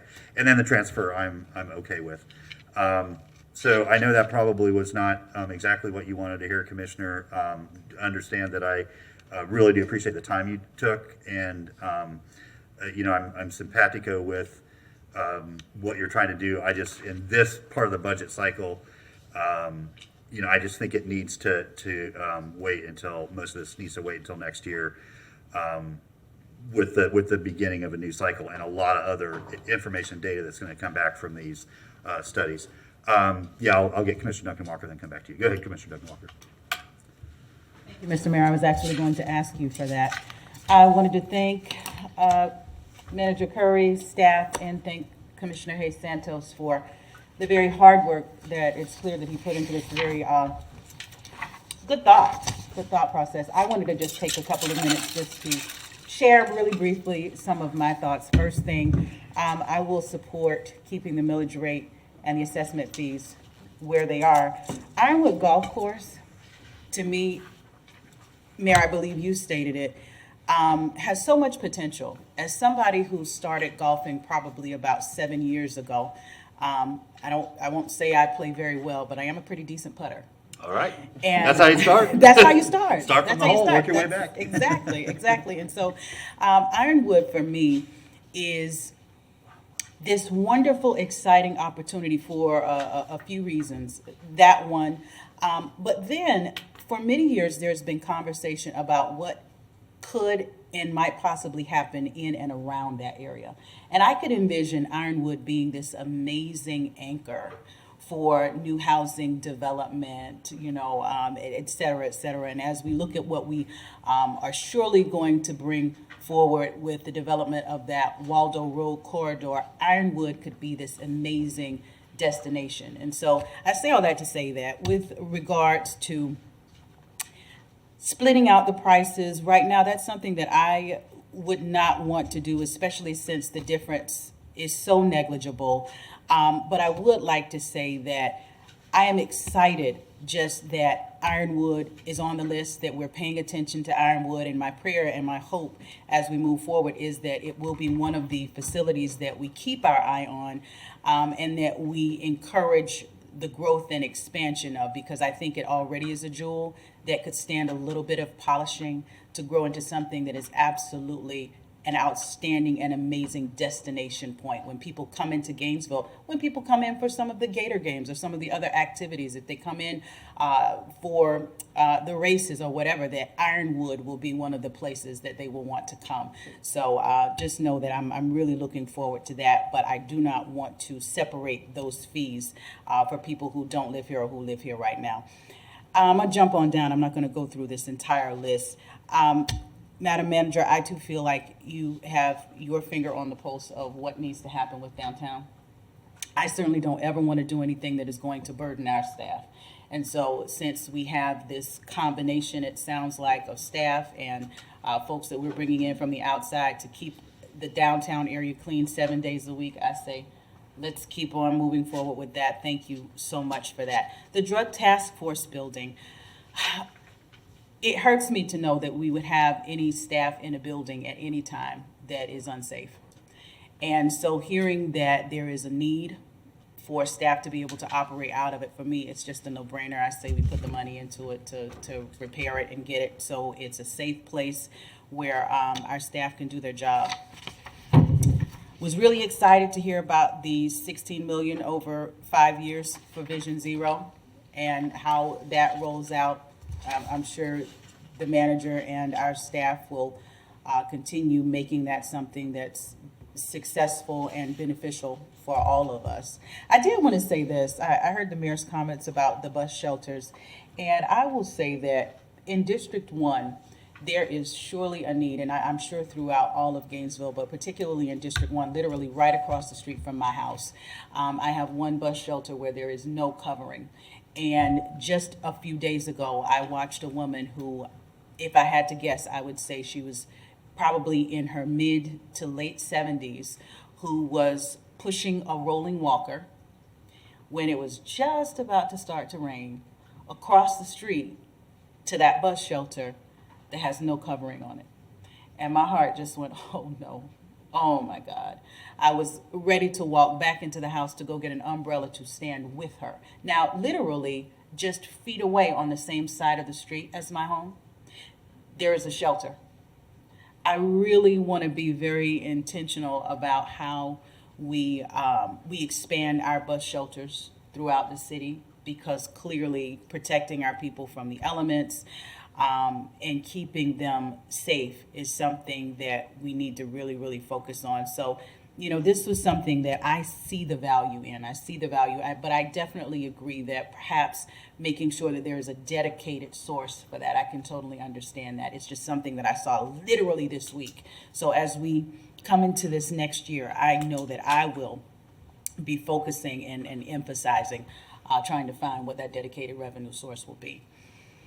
I want to jump on down. I'm going to jump all the way down to the end, or close to the end here with the swimming pool. I love to swim, and I know a lot of young people who not just love to swim, but who want to learn how to swim. And that's something I always want to encourage our people to do. Quick aside, a few years ago, I had the opportunity to travel to New York. I was at the Schaumburg, and there was a wonderful talk about this organization called, I believe it was the Harlem Honey Bears. And the Harlem Honey Bears was a senior synchronized swimming group. Absolutely amazing. Absolutely amazing. And the interesting thing about the group was most of the people that were in the group before they came to the group had never swam a day in their lives. Never. These were seniors. But there was a fear of swimming. And so when I think about our swimming pools, I think about the tremendous opportunity that exists there to remove a fear, to remove a stigma, to teach something that is therapeutic, that is health, you know, all of these wonderful things. So I would, as Commissioner Ward said, I'd love if we could find a way to make it fiscally feasible that our swimming pools could be free. I think that would be absolutely amazing to be able to bring our youth and our seniors and middle-aged folks into a place where water is something that is spiritual. It is relaxing. It's life. So if we could find a way to make those free, I'm all for it. So I'm going to wrap up my comments and once again thank Commissioner Hayes Santos for this list. However it is that we are able to move forward on some of these items, I would support. But for all the intensive purposes of this particular conversation, I like the millage rate and the assessment fee where they are. Thank you. Thank you. And before I go back to Commissioner A. Santos, my grandmother, my mom's mother, was terrified of water and could never swim her entire life. She could not put her head underwater. I mean, it was just such an abject fear.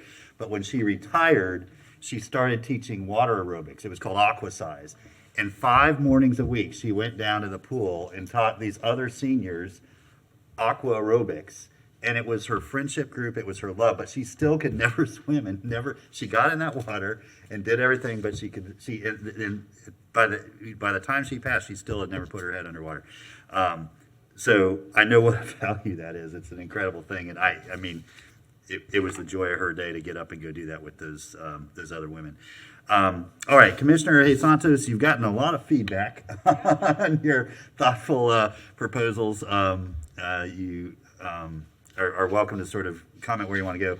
This item we have before us is just setting the tentative fire assessment, and then our millage and budget is the next item, which will still need to be read in. But we can kind of try to consolidate where we are right now, probably. Go ahead. Yeah, thank you, Mayor. I've been trying to keep track of 4 votes for each one. So I would move that we ask the city manager and GRU manager to make the following changes to the budget. New sidewalk and sidewalk connections at $200,000, painted crosswalks at $10,000, new bus shelters at $100,000. The bus drivers that got 4 support, I don't know what that would look like, but having the city manager look at the bus driver and see a bus driver wages or whatever it might be and bring something back. And then swimming pool fees, reducing adult fees by 50 cents and everyone else by 25 cents. And then moving forward on the change to the county streetlight agreement between GRU and general government. And you want to wrap into that, setting the tentative fire assessment at 133? Sure, I won't vote for that portion, but. Okay, thank you. Is there a second to the motion? Second. Motion? We can split them. Yeah, we'll split it. So the motion is to set the tentative fire assessment at its current rate of $133 fire protection unit, and then including some minor increments for sidewalks, crosswalks, and bus shelters, as well as reducing the fees for the swimming pool and changing the lighting transfer over to GRU. And have the city manager look at bus driver. We're working with or bus trying to bring driver something back for this budget incentive. of what that might look like. I don't know what it might Okay. be, but. Okay, but no dollar amount attached to that necessarily. Okay, so Madam Clerk, do we have anybody signed up to speak to this item? No one signed up. Okay. Mr. Mayor, Yes, go ahead. I think Ms. Fiore. Ms. wanted Fiore, to yeah, say go ahead. Can you just verify if the 200 for sidewalk? The crosswalking and the bus shelters, are those all recurring, just so I'm Yes. aware? Okay, thank you. Okay, anybody to speak? Okay, so let's go ahead and split out the motion. First, we'll vote for maintaining the fire protection unit fee at $133. All in favor of that, say aye. Aye. All opposed? No. Oh, that's a resolution. I'm sorry. Roll call vote. Yep. Roll call vote. Commissioner Hayes Santos, Nope. Commissioner Chestnut, Yes. Commissioner Ariola, Commissioner Sacco, Aye. Commissioner Ward, Commissioner Duncan Walker, Aye. Mayor Coe. Aye, that motion passes 6-1 with Hayes Santos in dissent.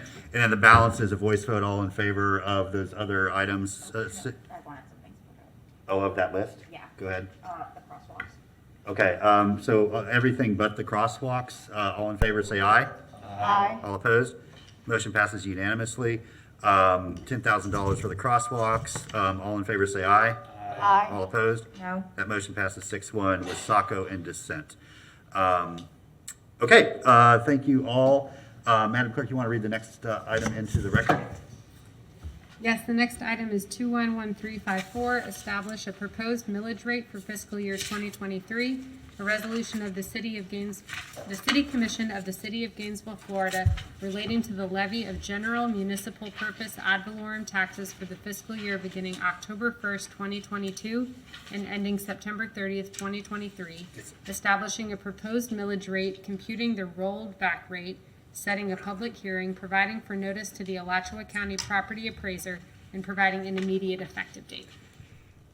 Thank you. And just for folks at home, I'm just asking Ms. Fiore to get into that slide that shows the millage rate sort of slide and all that good stuff. There's probably an end button that I'm not aware of. There you go. There we go. Okay, and so the recommendation and the sort of consensus of discussion seem to be maintaining it at 5.500 mils. Again, this is the maximum millage rate. The commission does have an opportunity to come back and lower that if we so desired before our final budget ordinance readings and resolution readings in September. It will not be allowed to go higher than that after today's vote. Commissioner, I'm sorry, he's working. Ariola. Thank you, Mr. Mayor. I'd like to move the tentative millage rate for 5.5000. Second. Okay, motion and second to adopt a millage rate of 5.500 for the next fiscal year. Do we have anybody signed up to speak to that item, Madam Clerk? Okay, then we'll move back to the commission for a roll call vote. Aye. Aye.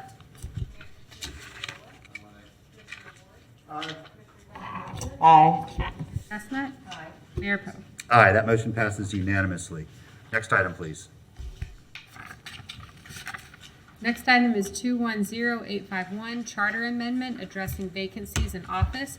Ordinance number 210851, an ordinance of the City of Gainesville, Florida, proposing an amendment 2.04 titled Election and Terms of the Charter Laws of the City of Gainesville, providing for submission of the charter amendment to the voters for approval or disapproval at the November 8th, 2022 election, approving the question to be placed on the ballot, providing that this charter amendment shall become effective if approved by the voters, providing directions to the codifier, providing directions to the city clerk, providing a severability clause, providing a repealing clause, and providing an immediate effective date.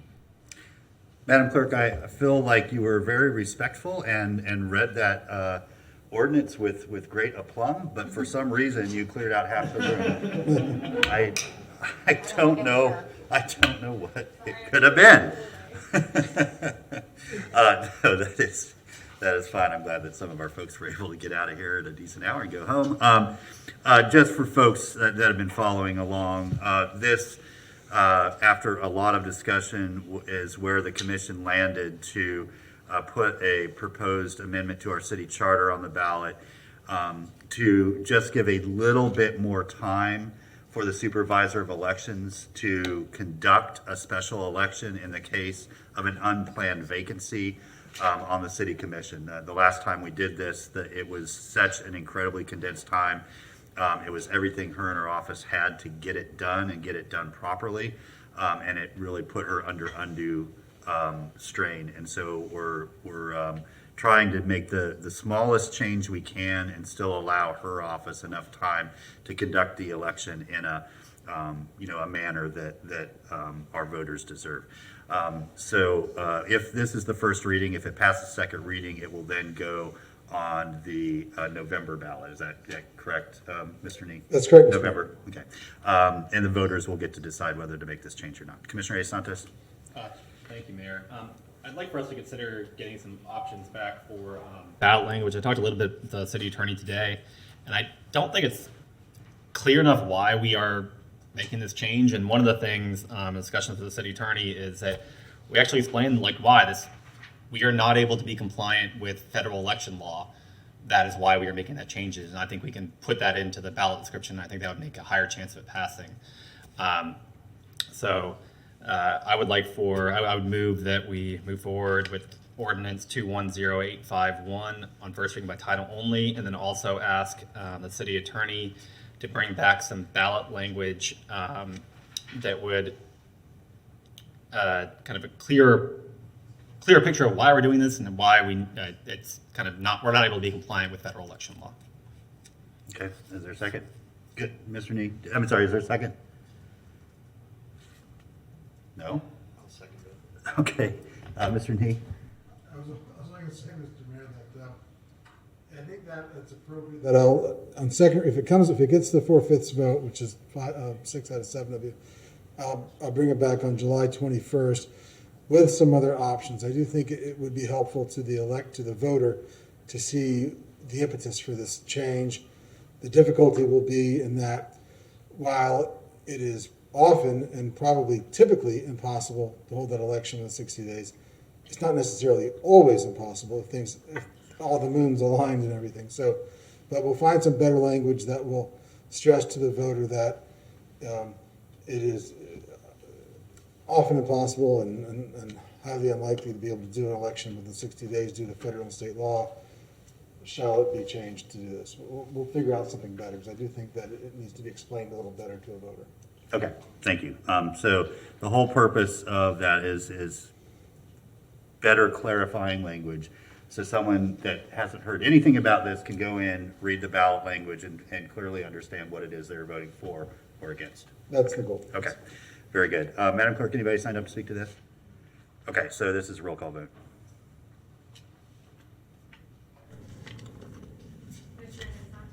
Aye.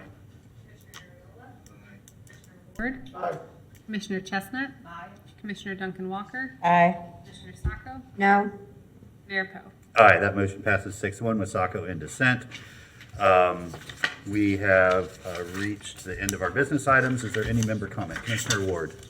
Thank you, Mr. Mayor. I will be very brief. Some of you may have heard from constituents this week. There is, in the process of building some townhomes that we approved as a commission several months ago, maybe a year ago, on 53rd Avenue next to Peaceful Paths. The land has to be cleared, obviously, to do that building. And in the process of clearing the land, I got some complaints that there was smoke coming from the area. So I drove up and checked it out. And yes, a good percentage of the trees that have been cleared from the land are being burned at a burn pit on site, which I contacted staff members of both GRU and general government and said, I'm not sure this is illegal, but can you help me out? Mr. Persons and Mr. Cunningham reached out to the GFR to make sure that everything had in fact been properly applied for, and it was, which I also found shocking, because driving by, all I could think about was the megawatts of energy going straight up into the air, in addition to the smoke that was bothering people who live next door. It's not something that happens inside the city limits very often. There may be a few more times and places it will happen in coming years. And I've already spoken with Mr. Persons, and we'll talk more with him, but I want to put Mr. Nee on alert as well, that I'm very interested in creating some kind of system, whether it's by ordinance or whatever, that hopefully makes sure that requires someone burning a certain amount of biomass, at least before they are issued a burn permit, have worked with a GRU vendor to see if we can get that to be used at DHR, rather than just being burned in a field where all that energy and all that smoke goes right up into the air. Just giving you all a heads up that that's something I'm going to be working on, and if you hear anything about that, that's where that is, and I appreciate staff's help to this point and going forward on it. Thank you. All right, thank you. And I know we've had a couple meetings, but I have been neglectful in some of my most important responsibilities, which are congratulating our colleagues when important milestones are achieved. If you all might have noticed anything different about our Mayor Pro Tem and my good friend and colleague to my right, since we last were meeting, she is now betrothed, and I understand incredibly happily married, and enjoying the bliss that is living two as one. So, Commissioner, we congratulate you. Some of us were not able to be there, but we're so happy for you and Adam. And now you have somebody to go home to and, scream at instead of your poor cat. Your cat finally gets a break. But yeah, we're very happy for you and wish you all the best. With that, thank you, staff, everybody. It looks like you are one step closer to having a budget for next year. With that, we stand adjourned.